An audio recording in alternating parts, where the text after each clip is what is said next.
વડોદરામાં આંગણવાડી કર્મી અને નવા લેબર એક્ટનો વિરોધ થયો। અહીંયા કામદાર યુનિયને રેલી યોજી હતી, જેમાં આંગણવાડી વર્કરો સામેલ થયા।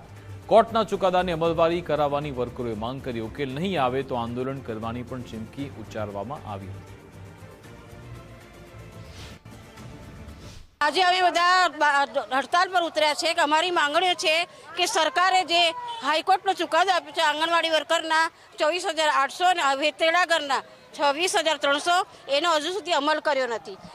તે ઉપરાંત જે આંગણવાડી વર્કરોને કાયમી કરવાનો અમારો એ હતો, તે પણ સરકારે કોનો અમલ કર્યો નથી। કેન્દ્ર સરકાર દ્વારા લાવવામાં આવેલા લેબર એક્ટનો વિરોધ આજે કરવામાં આવી રહ્યો છે, ત્યારે વડોદરામાં મોટી સંખ્યામાં વિરોધ રેલી કાઢવામાં આવી છે કામદારો દ્વારા। ત્યારે તમે જોઈ શકો છો કે આ કામદારો બહેનો છે તે ગાંધીનગર ગ્રુપ પહોંચીને પોતાનો વિરોધ નોંધાવી રહી છે।